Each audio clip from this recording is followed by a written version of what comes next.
Welcome to our channel Educatory Inspire Greatness. Today's our topic of discussion is reproduction in organisms, class 12, lecture 1. So let's start the class. Reproduction को study करने से पहले हम life cycle को study करेंगे। What is life cycle?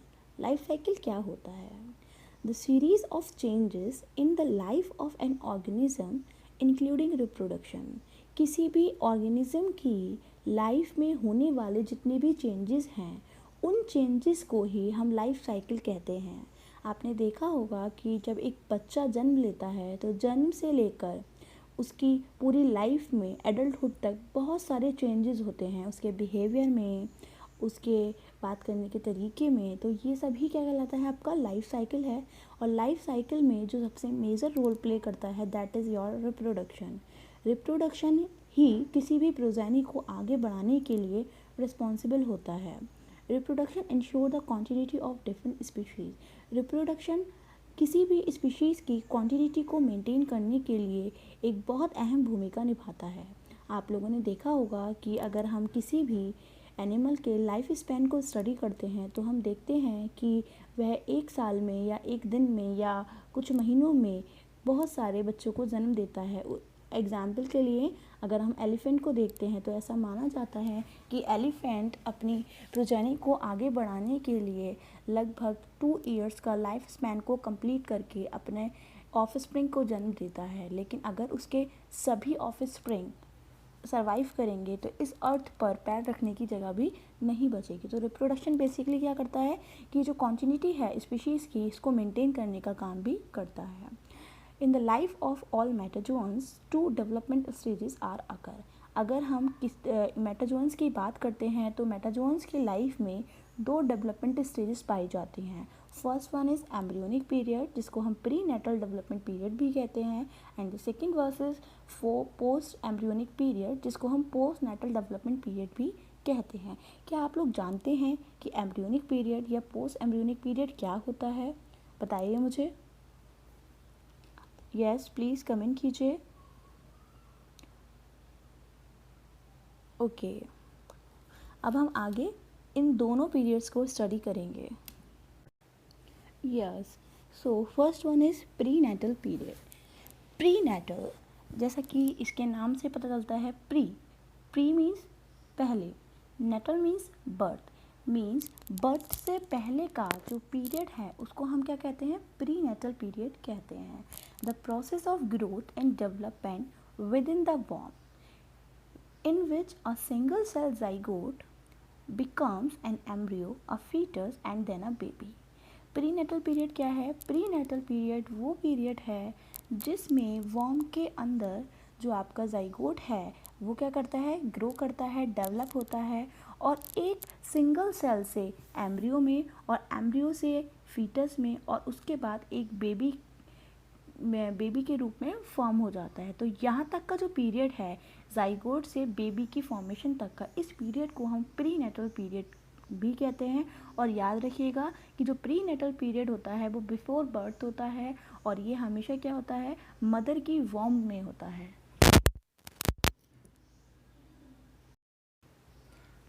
Next one is post embryonic period. Post means बाद में, embryonic मतलब डेवलपमेंट किसका? एम्ब्रियो का। तो पोस्ट एम्ब्रियोनिक पीरियड बेसिकली क्या है? वो पीरियड है जहाँ पर जो आपका बेबी है वो क्या करता है? अपनी मदर की वॉर्म से बाहर आ जाता है और बाहर के इन्वायरमेंट से इंटरेक्ट कर कर क्या करता है? ग्रो करता है। इट स्टार्टेड फ्रॉम बर्थ, ये बच्चे के जन्म से स्टार्ट हो जाता है। It refers to the period of development after embryogenesis. तो बेसिकली ये वो पीरियड होता है जो एम्ब्रियोजेनेसिस के बाद से स्टार्ट होता है। This normally includes extensive growth, patterning, morphogenesis and maintenance of the adult form. अब हम देख रहे हैं कि यहाँ पर कुछ स्टेप्स हैं, जैसा कि सबसे पहला है ग्रोथ। बच्चे में ग्रोथ कितनी हुई? बच्चा एक छोटे से बच्चे से अपनी एडल्टहुड तक पहुंचता है तो उसमें कितनी ग्रोथ हुई, उसकी सोचने समझने की जो शक्ति है वो किस तरीके से बढ़ी।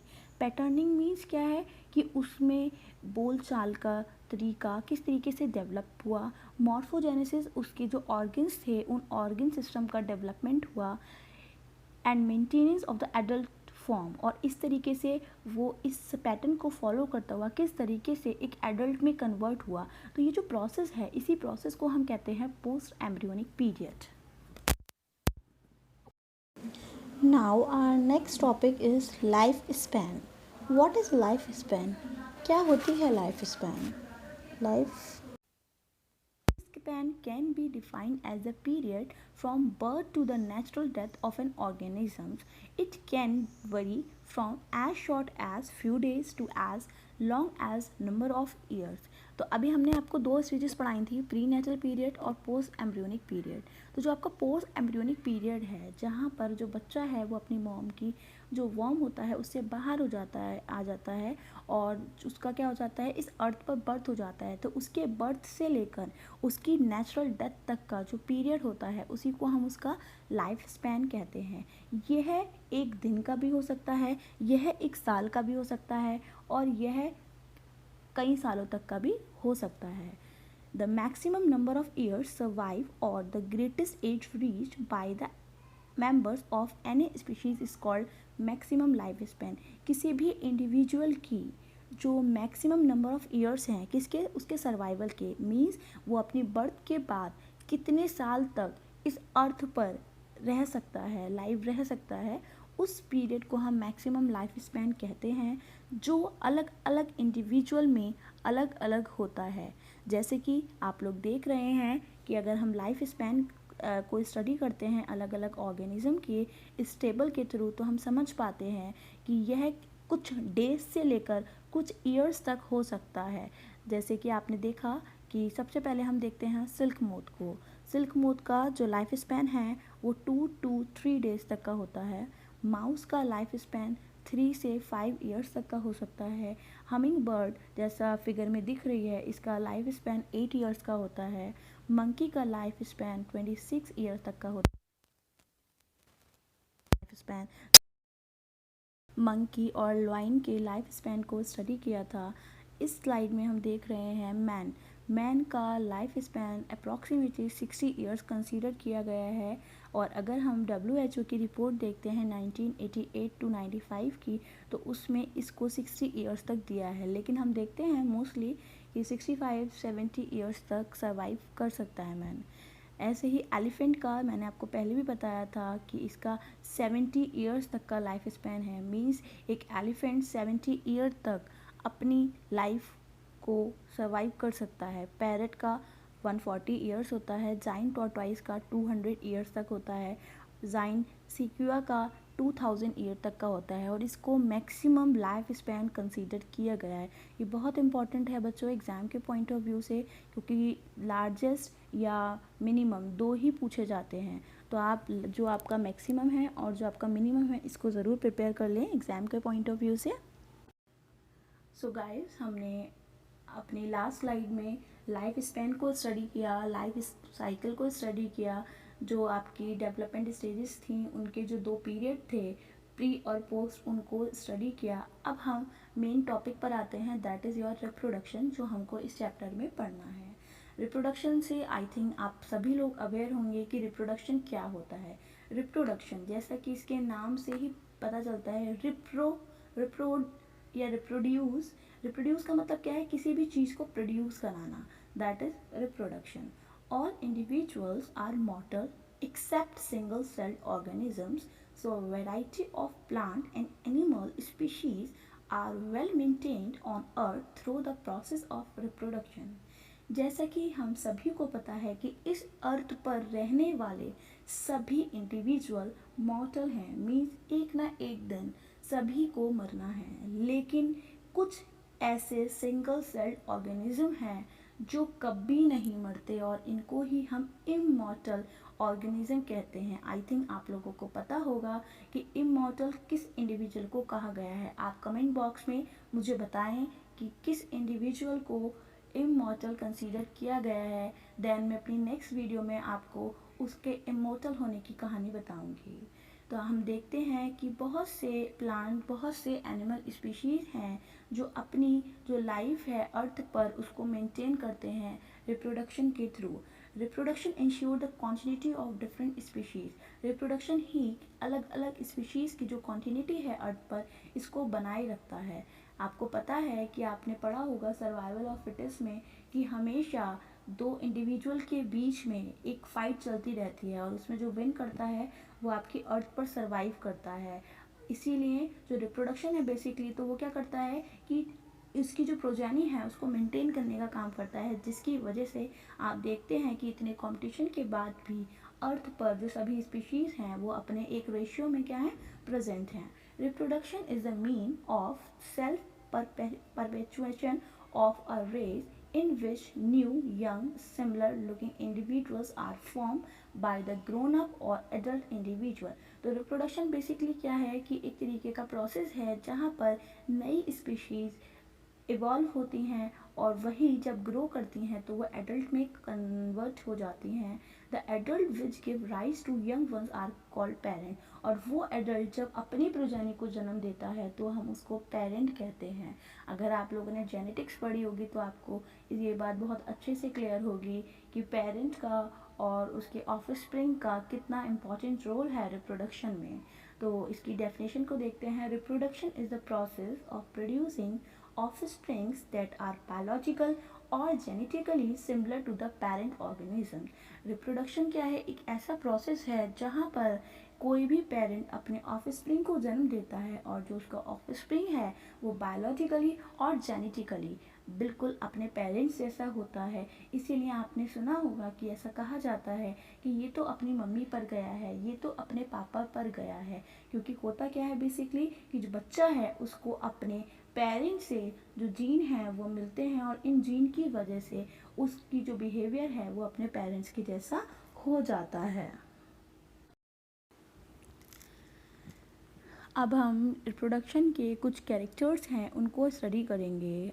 आपको इस चैप्टर में मेथड ऑफ रिप्रोडक्शन को ही स्टडी करना है और हम देखते हैं कि अलग अलग ऑर्गेनिज्म अलग अलग प्रोसेस से रिप्रोड्यूस करता है, लेकिन वो इस अलग अलग मोड को अपनाने के बाद भी अपनी प्रोजेनी को मेंटेन करने के लिए कैपेबल होता है।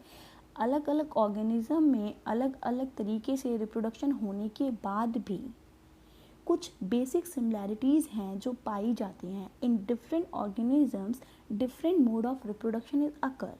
अलग अलग ऑर्गेनिज्म में अलग अलग रिप्रोडक्शन के मेथड पाए जाते हैं, but in different modes some basic characters are similar in all. लेकिन इस डिफरेंसेस के होने के बावजूद भी इसमें कुछ कॉमन कैरेक्टर्स पाए जाते हैं। These characters are as following. First one is replication of DNA.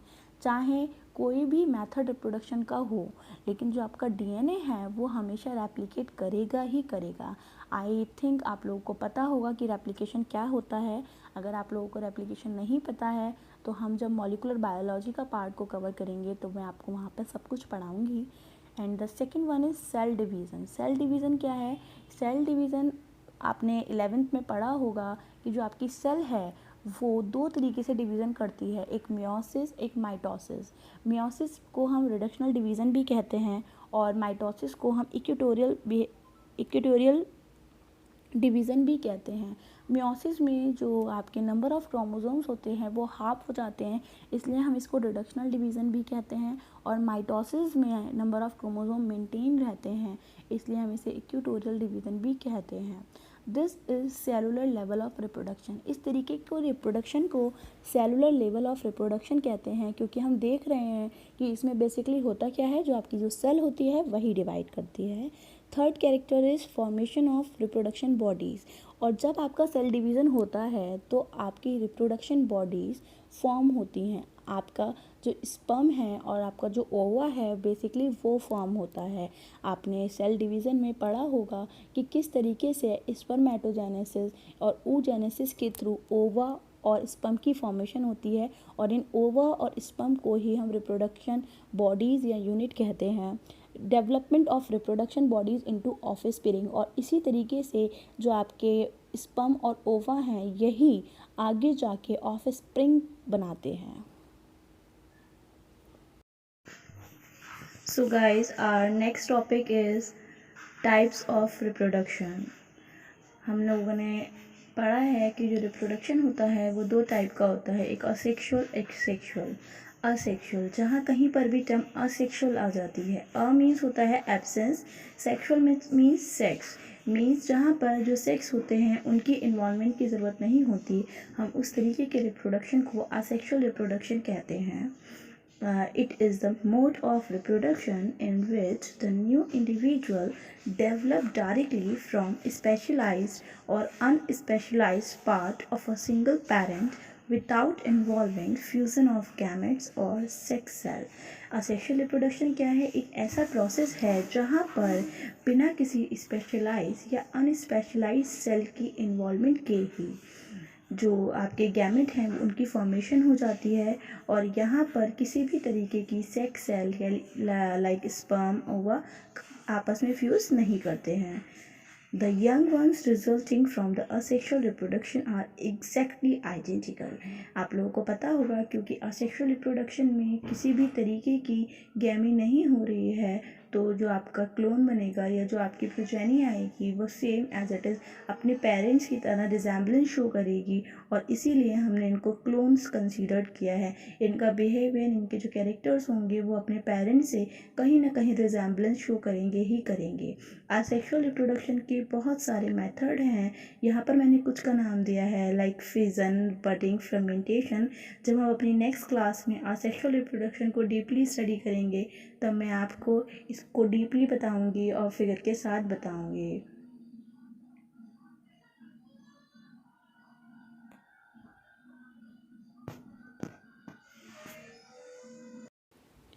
Our last topic is sexual reproduction. Sexual, sex means involvement of sex. जहाँ कहीं पर भी जब दो सेक्स आपस में मिलकर किसी ऑफस्प्रिंग को जन्म देते हैं तो उस प्रोसेस को हम सेक्सुअल रिप्रोडक्शन कहते हैं। Sexual reproduction involve formation of the mail and female gamete. Sexual reproduction वो प्रोसेस है जहाँ पर मेल और फीमेल गैमेट की फॉर्मेशन होती है through the process of spermatogenesis and oogenesis either by the same individual or by the individual of the opposite sex। तो ये जो मीटिंग हो सकती है ये सेम इंडिविजुअल में भी हो सकती है और अपोजिट सेक्स में भी हो सकती है। These gametes fuse to form the zygote, और ये गैमेट जब आपस में फ्यूज़ होते हैं तो वो किसको फॉर्म करते हैं? जाइगोट को करते हैं। आपने जो हमने फर्स्ट स्लाइड में स्टडी किया था जाइगोट से लेकर फीटस तक और फीटस से लेकर जो आपका चाइल्ड है उसमें मैंने आपको दिखाया था कि किस तरीके से एक सिंगल सेल से एक बेबी की फॉर्मेशन होती है। तो वही सेक्सुअल रिप्रोडक्शन का मोड है जहाँ पर एक जाइगोट है वो डेवलप करता है एक न्यू ऑर्गेनिज्म में। It is an elaborate, complex and slow process as compare to asexual reproduction. अगर हम सेक्सुअल रिप्रोडक्शन की बात करें तो ये बहुत कॉम्प्लेक्स प्रोसेस होता है, बहुत स्लो होता है असेक्सुअल रिप्रोडक्शन में, लेकिन यह बहुत इम्पॉर्टेंट होता है क्योंकि यहाँ पर बनने वाला जो जीन है वो बेसिकली मेल गैमेट और फीमेल गैमेट की मिक्सिंग से बनता है। मीन्स वो क्या हो जाता है, बहुत ज़्यादा नया कॉम्बिनेशन फॉर्म करता है जो जेनेटिक प्रॉपर्टी से बहुत ज़्यादा इंपॉर्टेंट है। Because of the fusion of male and female gamete sexual reproduction result in offspring that are not identical. हमने देखा था कि असेक्सुअल रिप्रोडक्शन में जो इंडिविजुअल बन रहे थे वो ऑलमोस्ट सेम थे, लाइक आइडेंटिकल थे, जिनको हमने क्लोन कहा था। लेकिन सेक्सुअल रिप्रोडक्शन में बनने वाले जो इंडिविजुअल्स हैं वो क्लोन नहीं होते। मीन्स उनके जो कैरेक्टर्स होते हैं वो अपने पेरेंट्स से काफ़ी हद तक डिफरेंट होते हैं।